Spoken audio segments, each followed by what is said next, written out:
Good evening and thanks for joining us. I'm Mike Woolfolk. We begin with more psychiatric beds available in Genesee County. Insight Psychiatric Hospital is caring for patients right now. The Michigan Department of Health and Human Services has acknowledged in past reports the state lacks inpatient psychiatric beds and it leaves people without access to treatment. Michigan operates 4 hospitals. Privately run facilities like Insight are helping to alleviate the bed shortage. Mid-MichiganNow's Courtney Bennett is here with more on the new Flint facility. And Courtney, how many beds do they have? Mike, it has 70 inpatient beds available, and the hospital CEO says this does help. He says there are multiple elements to address what we are seeing when it comes to the lack of beds for people who need psychiatric care. We're now able to treat the mildest and the sickest. We're able to provide wraparound services, and we're also able to work within the community. So it creates a model. A model Insight founder and CEO, Dr. Jawad Shah, calls a holistic approach. Patients can stay as long as necessary. There's no limit to the length of time. Once they're feeling good and they're healthy and they're able to be discharged, they would be discharged. The idea started over 2 years ago. Insight received a grant from the Michigan Department of Health and Human Services in 2023. The city of Flint also provided money. I think that the community doesn't realize how deep this pathology is here in the city and in the surrounding area, where there's a lot of people that have real mental breakdowns. Right now, the facility is focused on servicing adults. As we stabilize patients, imagining them going back to families that have now a stable member of the family within them, I think it's going to help a lot. The Treatment Advocacy Center is a nonprofit working to eliminate barriers to mental health treatments. In a study they did last year, the center found that in 2022, Michigan had 1,945 total psychiatric beds, which equates to 9.4 beds per 100,000 people.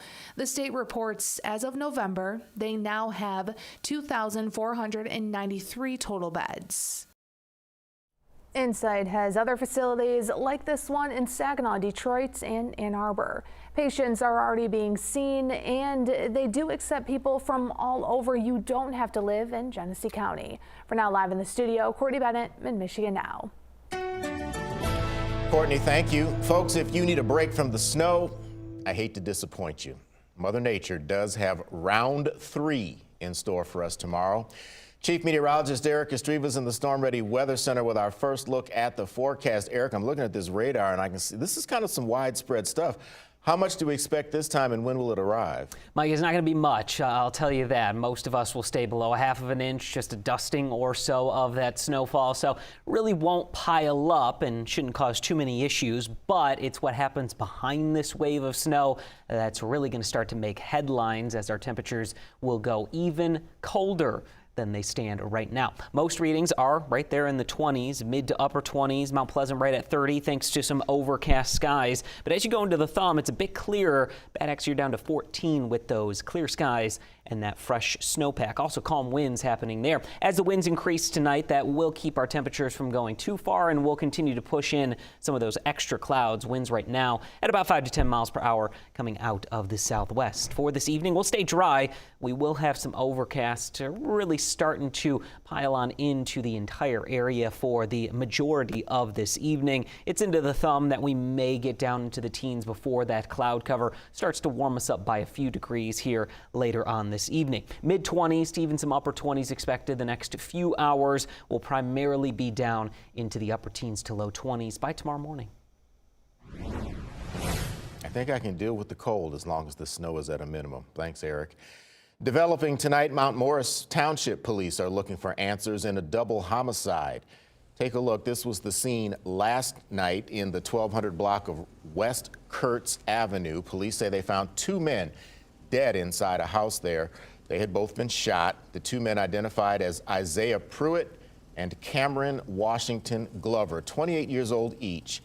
Anyone with information that might help investigators can call Mount Morris Township Police. Who killed Jesse Shannon more than 25 years ago? Crime Stoppers is trying to find out, and they need your help. On July 26, 1999, the 42-year-old Shannon was found shot to death on a sidewalk in the 200 block of East Piper Avenue. That's on Flint's northeast side. Anyone with information about this cold case can call Crime Stoppers. 1-800-422-JAIL is the number. If your information leads to an arrest, you could get a $2,500 reward. Well, a piece of Michigan history is on the move. We're talking about the Holly Union Depot. It is staying in the village, but it does have to be moved, so work can be done on the railroad tracks. As Mid-MichiganNow's Kyle Macon reports, that move has been nearly 26 years in the making. Imagine this building back in 1886, a bustling downtown Holly where families would get on a train to head up north or spend the day in Fenton. What's really interesting inside is you had a waiting room for the men at one end, and you had access to the tickets and things like that. At the other end, separate from the men, was a waiting room for the women. The Union Depot was known as one of the nicest train depots in Michigan, with limestone flooring, a fireplace, and other features. For instance, the indoor plumbing, indoor bathrooms in 1886 is rare. It's just, they existed on the East Coast. They didn't exist in Holly. Holly's Union Depot has stood the test of time for more than 139 years. It still looks pretty good. However, there's a problem. In 1999, the railroads decided that it's too close to the tracks, and so we can't use it for public uses anymore. In the near future, the tracks will move to where the building now sits. So, what's the plan for the historically valuable depot? Plans are to move it about 800 feet in that direction, closer to downtown Holly. And Peter Stauffer, who is the project manager, says that's better than destroying the depot, which they plan to restore and reopen to the public. It's going to be a place where people stop in, their first stop in the town, where they can learn about Holly, they can learn about the railroad history. The project has been funded by donations, and once the move happens, they'll need to raise additional money for the restoration work. The reason that Holly is here, because we had this junction, we had the lumber yards, we had industry here in Holly, and we need to preserve that for the future generations. As for where the depot will be moving, well, it'll be moving right here, just steps away from where it's originally located, and they hope to have it open to the public by July of 2026. Reporting in Holly, I'm Kyle Macon. Kyle, thank you. That's a perfect place for it. There is a lot of history in Holly if you haven't been before. Happening right now, the Flint Cultural Center is kicking off its holiday season in high fashion, and you are invited to join them. The 40th annual Holiday Walk is taking place tonight. Mid-MichiganNow's Andrea Flores is there live. And Andrea, this is always a great event because there's so much for the people to take in. Walk us through what's on tap. Mike, you're exactly right. There is so much going on here at the Flint Culture Center. We're at the heart of the city, and there's an array of experiences that we have provided, like music, science, and arts. There's the Flint Institute of Music, there's the Flint Institute of Arts, there's the Longway Planetarium, the Salone, and there's even the Gloria Coles Public Library, all offering and being a part of the Flint Culture Center and within a walking distance of each other. Here with me, I have Marissa Pierce, Director of Development for the FIA, to talk a little bit about the holiday kickoff that you guys are having. I mean, Marissa, walk us through what's going on tonight. So this is the 40th anniversary of the Holiday Walk, and I keep saying I've probably been to all of them, and it's just one of the greatest nights here in the Cultural Center. It's a great opportunity to come and see all of the great things that we have going on, whether it's the visual arts at the FIA, music at film, history of Flint at the Sloan. You can see Santa at the Whiting, and there are even reindeer at Applewood. Wow, so lots of things going on. I even heard some caroling, I think, outside. Yes. There are even some performances going on at the Gloria P. Coles Library, so definitely something for everyone. What kind of activities do you guys have? So here at the FIA, we actually are doing some art making projects for kids young and old. Families can do those together. We're also doing glass blowing demonstrations as well.